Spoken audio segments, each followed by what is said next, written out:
Signal gasoline. Let every traffic signal remind you, you do go farther with Signal gasoline. Yes, you do go farther with Signal.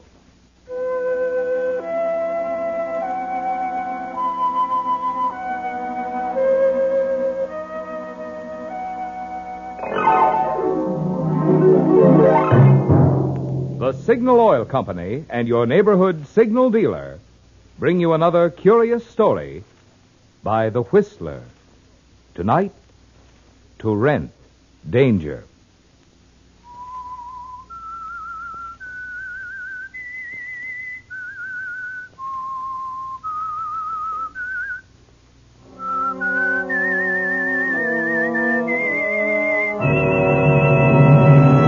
I am the Whistler, and I know many things, for I walk by night. I know many strange tales hidden in the hearts of men and women who have stepped into the shadows. Yes, I know the nameless terrors of which they dare not speak.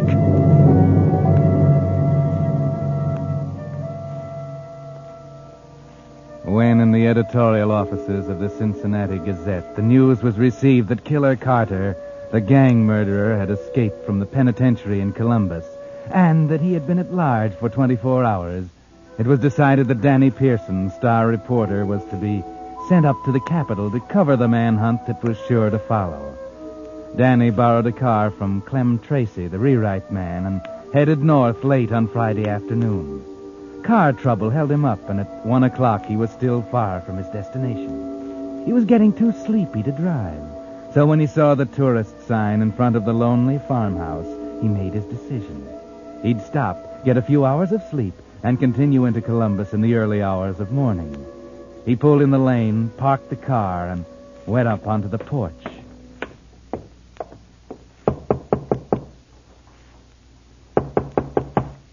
It took a few moments to rouse anyone, but finally the door opened, and there stood a woman. What do you want?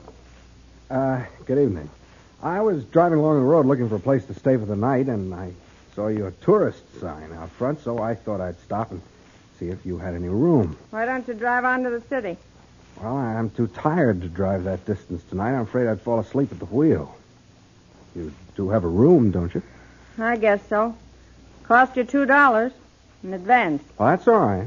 And I don't serve any meals here. Well, I'm not hungry, and I'll be leaving in the morning before breakfast. All right, come in. Is it okay to leave my car in the driveway here? It'll be safe there. Nobody will steal it. Come in.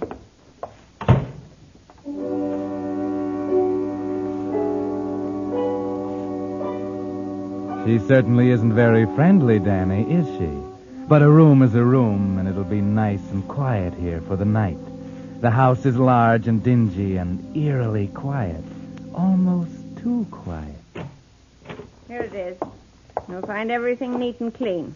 There's a bathroom to the right of the bed and plenty of towels and soap. Oh, thank you. Looks fine. Did you leave your luggage in the car? No, I don't have any luggage with me. I'm traveling light. Well, I guess anyone who drives an expensive car like yours can do anything he likes. I'm going to bed myself right away, so if there's anything else you want, you'd better think of it now. Well, thanks, but there's nothing else I need. Good night, Mrs. Good night. Oh, fine.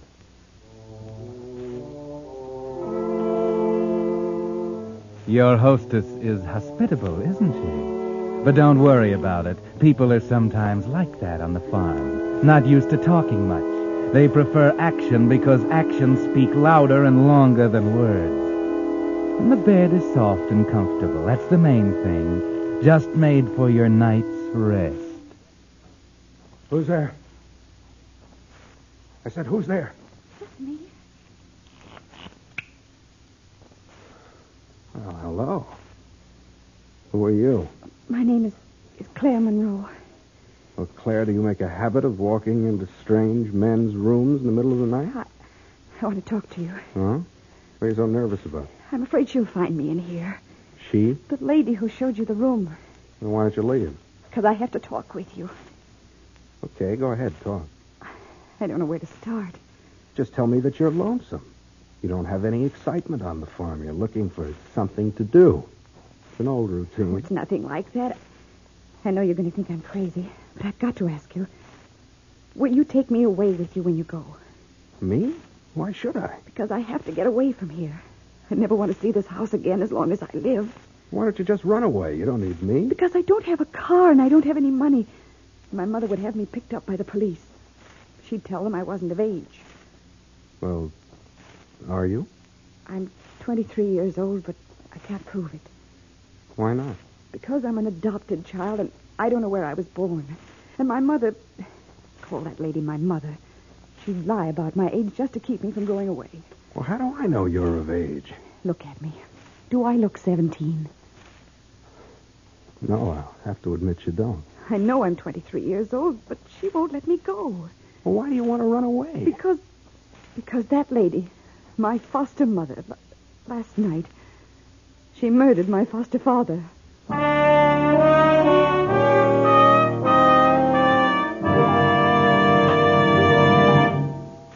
Whistler fans, we members of the cast certainly owe you a great big thanks tonight. In fact, 2 of them. 2 weeks ago, you'll recall, we asked a favor of you, asked if you'd be kind enough to drop in on the folks who are bringing you the Whistler, your Signal gasoline dealer, and tell him how you like this program. Well, since then, Signal gasoline dealers all the way from Canada to Mexico have been telling us how many of you stopped at their station and expressed enthusiasm for the Whistler. So, naturally, we of the cast are mighty happy and mighty grateful to you. Oh, but that's only the half of it. You see, during the past month, the popularity of the Whistler has continued to increase so much that now, according to the latest radio popularity survey, more people listen to the Whistler than to any other West Coast program. Yes, the Whistler is now way out in front. So, for your loyalty, thanks again to all of you from all of us. And now, back to the Whistler.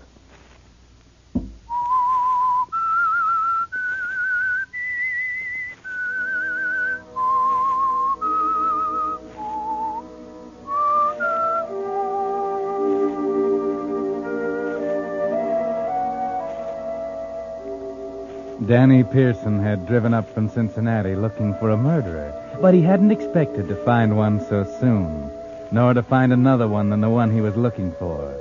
But you never know what you'll find when you stop at a lonely farmhouse where they take in tourists, Danny.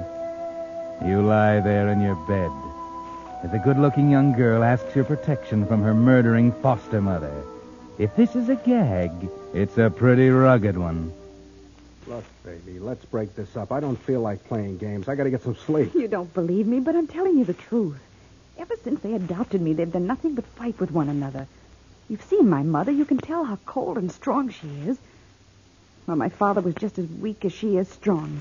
She bullied him for years, mostly because he didn't make a lot of money. All she cares about is money. And because we never had any, she hates everything and everybody, especially my father. But how do you know she killed him? Did you see her? No, she threatened more than once to kill him, though. Last night I was in bed and I heard a shot. I wasn't sure whether or not I dreamed it, so I didn't get up to see. But when I came down this morning, she said that he had left and wasn't coming back, that he'd gone out west somewhere. That didn't sound like him because he was born and brought up in this part of the country and he wouldn't leave it for anything. Well, how in the world do you know he's dead? You know, in law, you have to produce a body. I haven't seen it, but I think I know where it is. Oh? Where? Today I was working out on the farm and I noticed a patch of grounds up in the edge of the woods that was recently dug up. And when she saw me out there, she got very angry. Ordered me into the house. I'm positive she killed him and buried him there. Oh. What are you doing in this man's room? I was just talking to him, that's all. Up to your father's tricks, weren't you? You're just like She him. was just talking. Stealing from the guests, sneaking in to rob them or worse. No, I only wanted to talk.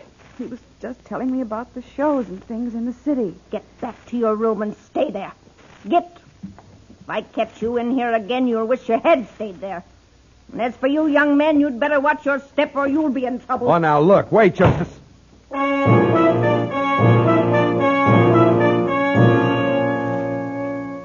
Well, Danny, cozy little situation you stepped into, isn't it? A girl, pretty but strange, who accuses her foster mother of being a murderess.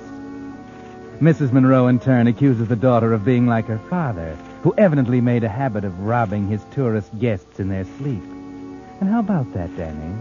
She did sneak into your room. Did she come to talk, as she said, or to rob you? And what's it all about, anyway? Who can you believe? But there is one thing, you know. You're going to get up, get dressed, and get out of this place as fast as you can. That drive into town doesn't look half as far now. But just as you're about to leave, you see something slip under your door. A piece of paper, a note. Go on, Danny. Pick it up and read it. Please, you've got to believe me. I need your help. My room's across the hall. Claire. That's right. Crumple it up and throw it away, Danny. But wait a minute. Suppose she is telling the truth. Suppose she is in danger. You couldn't go off and leave her like this. Especially not as pretty a girl as Claire.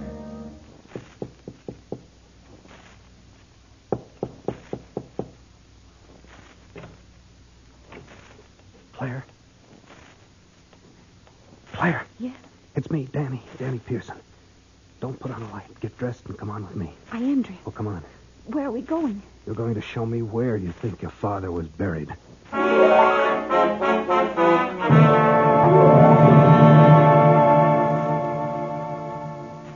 So the two of you move cautiously out of the house into the darkness of the outside night. You pick up a shovel at the barn and start up the path through a field of sharp, tough hay. You keep looking over your shoulder, afraid that she might see you and come out of the house after you. Why should you be afraid of her? Well, if she killed a man once, she could do it again. Finally, you reach the woods, and Claire points out the patch of ground she thinks her mother made into a graveyard. This is it. Right here. I wish we could see a little better. We'll see too well, I'm afraid. This ground isn't very hard. The shovel sinks right into it. Told you it would. If the boss could see me now. Why I'm doing it, I'll never know. Maybe it's because you like me. What? Well, what makes you think that? Because you'd have run away or gone back to sleep after she took me away. Back to sleep. Hey, tell me. Is what she said about your foster father true? You mean about him stealing from the guests? Yes. She hounded him about money so that he finally took to that to satisfy her. When tourists came, he'd wait till they were asleep and then slip in and rob them. Yeah, but didn't anybody ever catch him? Not that we ever knew of. He only took part of their money, not all of it. So they didn't miss it until they'd left. And then they had no proof. Sweet little racket. Maybe somebody caught on, and that's why he went out west. I don't think so. Because we didn't have any tourists here last night. At least not that I know of. It's possible, though, isn't it? You could have taken somebody in after you were asleep. Yes, it's possible. Then he might have tried to rob them. And they caught him, and he had to leave hurriedly. That could account for his disappearance. Yes, but... Hey, I just hit something. Oh, Danny. I got hold of it. Here it comes. It's his coat. My father's coat. Yeah? Just when I had it figured out another way. Danny, don't dig anymore. I'm getting scared. I couldn't stand to look at it. Don't dig anymore. Just fill it in. We found out what we wanted to find out. Please fill it in. Take it easy, baby. I don't like this any more than you do. I'm just doing it because you wanted me to. I couldn't bear to look at it. Don't dig anymore. Okay, I'll fill it in. I guess we've seen enough to know you were right.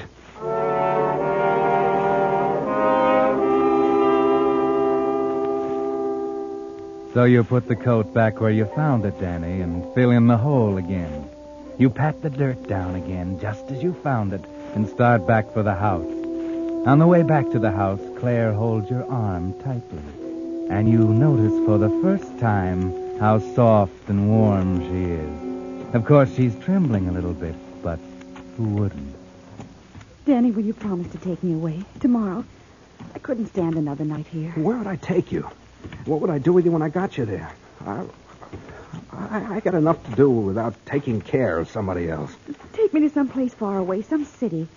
I'll get a job and take care of myself. Don't worry about that. Just get me away from here. Your mother might accuse me of kidnapping. Once she knew I wasn't ever coming back, I don't think she'd even care. Please, Danny, don't make me stay here. I'm afraid. She might even do something to me if she finds out I know what happened. You've got to help me. All right, all right.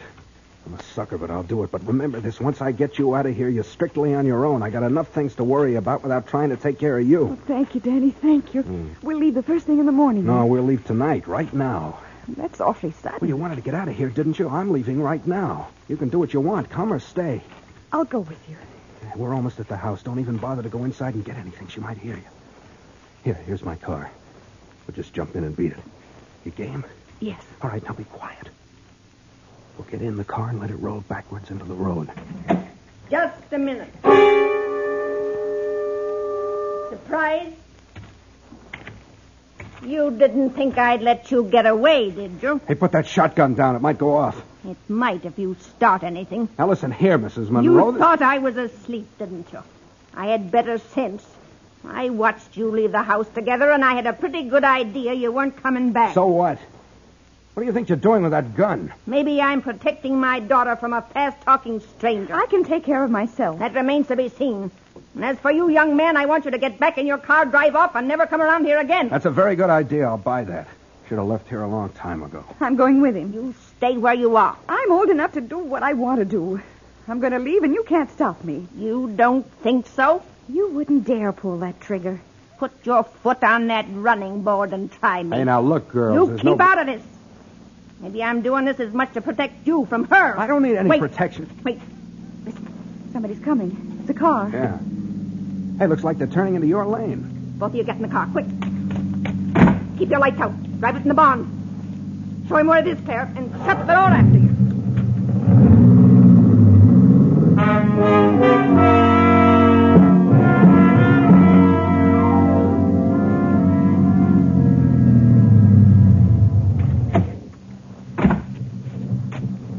Pardon me, ma'am. Yes? I'm a police officer. What can I do for you? We're chasing a man. We think he came up this way. You seen any strangers around lately? What did he do? He escaped from the state penitentiary. Is he dangerous? He's a cold-blooded murderer. He escaped yesterday, and we've tracked him down to this vicinity. He's been driving stolen cars. Last we heard, he was driving a big, rich-looking convertible he'd picked up in Columbus. Have you seen him? No. Nobody stopped here. Didn't even see anybody passing the road. No. Well, he's in this neighborhood somewhere. But, say, didn't you know about this before? I mean, I thought you did when I saw you with your shotgun here. Oh, no, I just saw you coming up the lane, and I like to be prepared for strangers this time of night. Yeah, sure. It is pretty late. You ought to be in bed. I don't let this keep you up. You needn't worry about Carter. We'll get him. I won't worry. Oh, that's fine. Say, what are those tire tracks on the ground? Where? There, where my flashlight's pointing. They go toward the barn. Those are tractor tire marks. Oh. Well, I'm sorry that I bothered you, ma'am, but, well, we've got a job to do. That's all right, mister. Wish I could have helped you some. We'll keep looking. Good night, ma'am. Okay, Al, let's go.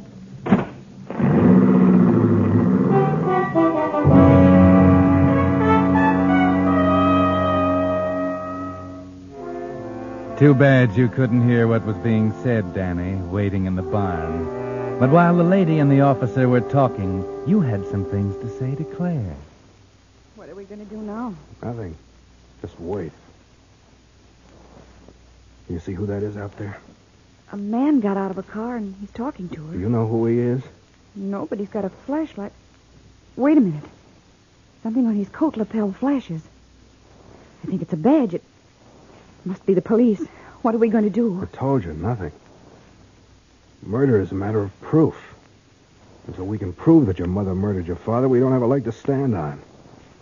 Anyway, I told you I don't want to get mixed up in it. I got enough to worry about myself. It's all right with me. All I want to do is get out of here. Okay. Just figure some way to get that gun away from your mother. Danny, the men are leaving. They're driving down to the road. She's coming back to the barn. All right, just sit tight and wait. They're gone. Also, they're gone. I suppose you're breathing easier now. Maybe I am, and maybe I'm not. Will you stop pointing that gun at us? I will when I've finished what I'm going to do. You won't get away with shooting anybody. You ought to know. I don't intend to stand here talking all night. Now, here's what I want you to do. I want the both of you to get in that car and drive to Kingdom Come if you can. Never want to see either one of you again as long as I live. You've changed your mind. That suits me. Come on, Danny, let's get out of here while we've got the chance. Heaven knows what she might do. Okay, let's go. Just a minute. What? Before you go, Claire, I think there's something you ought to know about your fine new friend. I know all I want to know about him. Do you know what he really is? He's a murderer. He escaped from the state prison yesterday, and the police are looking for him. They'll get him sooner or later. They always do. What do you think of that? I don't believe it. And even if it were true, I don't care. Where did you pick up this routine about me being a murderer? Don't listen to her, Danny. I believe you. What if I was a murderer? It wouldn't make the slightest difference in the world to me. Because, Danny, I'm in love with you. Do you know what you're saying? Yes, I know what I'm saying. Come on, let's get out of here. She gives me the jitters. Don't I, though? Okay, if that's the way everybody wants it, we'll go. I don't know what we'll do, but we'll figure out something. You better think hard. Hurry up, Danny. Yes, hurry up. You'll get caught quicker that way. All right, everybody stand where you are. Put that gun down, lady. Andy? Yeah? You and Al go around the other side of the barn. All three of you stand over there. Dave, see if they have any guns. No guns on that one. No guns, Sheriff. No guns, huh? Good. Now, don't misunderstand me.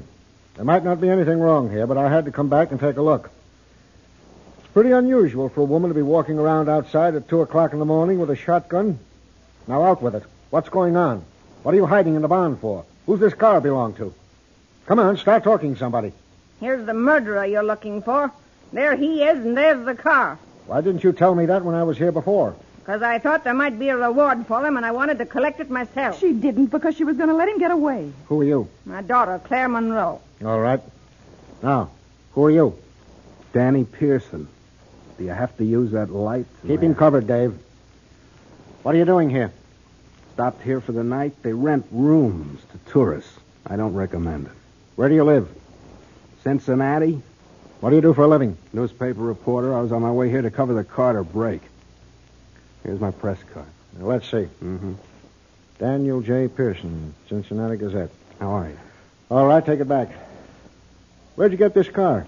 I borrowed it from another reporter in Cincinnati. Okay. I told you he was the man you're looking for. Don't let him fool you with a good story. He's not fooling us, lady. He's not the man we're looking for. The guy we want is at least 45 years old. This fellow isn't even 30 yet. Well, I guess I made a mistake all around. Just a minute. Sheriff, you looking for a murderer? I'm always looking for a murderer. All right, then. Go ahead, Claire. Tell him. What? Oh, Danny, Go ahead. Has to come out sooner or later. Come on, young lady. If there's anything to tell, let's have it. Well, that woman, my foster mother, murdered my father. What? Are you crazy? No. No, last night I heard a shot. And then this morning when I came down, she said he'd gone away. Out west. And he wouldn't do that. He wouldn't. But he did.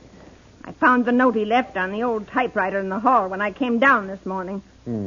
Did you hear the shot, too? I don't know. I thought I dreamed it. She heard it all right. She killed him. Danny and I just found the body buried up in the woods. What? Oh, no. No. All right. Keep her covered, Al. Wait a minute, officer. If this woman had murdered her husband, why did she take the chance of giving me a room tonight, knowing that I might learn something? Why wouldn't she have run away? Or killed the girl, too, to cover up? But, Danny... On the other hand, Claire here never once mentioned going to the police about the murder. She was willing to run away with me a few minutes ago, even though she thought I was a murderer. And she knew exactly where the body was buried. She could have written the note to her mother. Danny, you mean you think I... Yes, I do. Officer, this is the woman you want. She murdered her foster father. The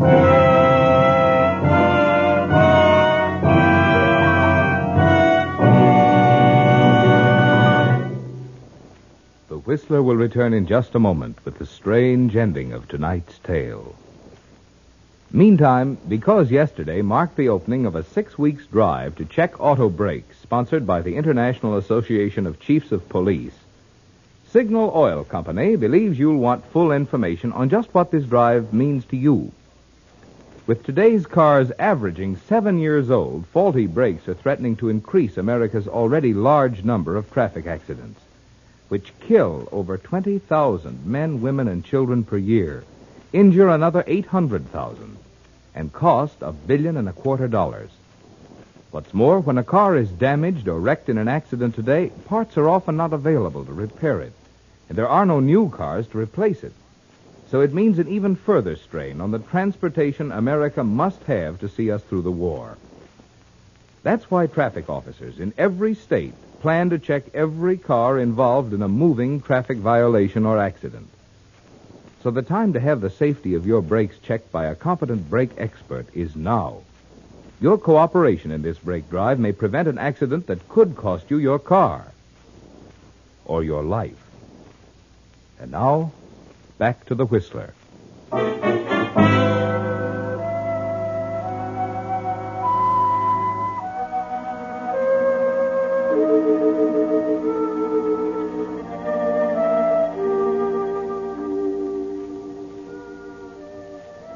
Well, Danny turned out to be quite a detective, didn't he? He saw through Claire all the time and figured the whole thing out. But wait, did he? Well, not exactly. Because, you see, when they dug up the grave at the edge of the woods, they found Mr. Monroe's clothes, but the body was someone else's. In fact, when the police identified it, it was the body of Killer Carter. Yes, Killer Carter, escaped convict. And when they'd put out a dragnet and caught up with Claire's very much alive foster father, they got the whole story. Danny had figured it exactly right once. Killer Carter had stopped at the tourist home late that night. Neither Claire nor her foster mother knew about it. When the old man started to pull his usual robbery, Carter caught him. In the struggle, Carter was shot and killed in self-defense. But not knowing who his victim was, Mr. Monroe got scared, buried him after changing clothes with him, wrote the note to his wife, and took off in Carter's stolen car.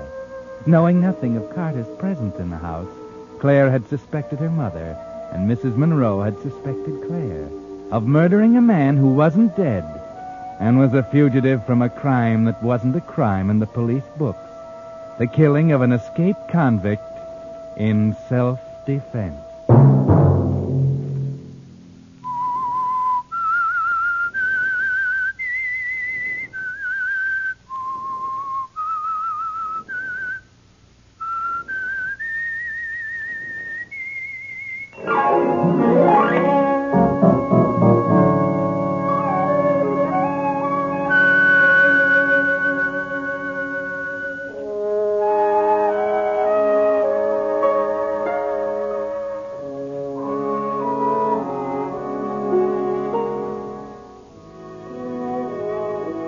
Next Monday at 9 o'clock, The Whistler will bring you another strange tale.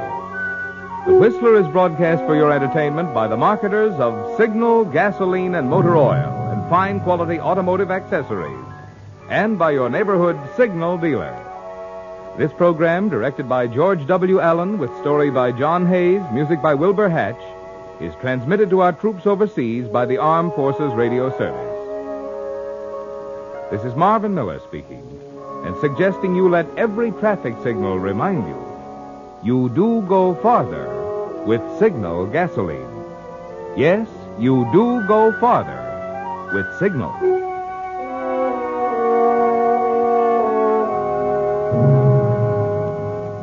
This is CBS, the Columbia Broadcasting System.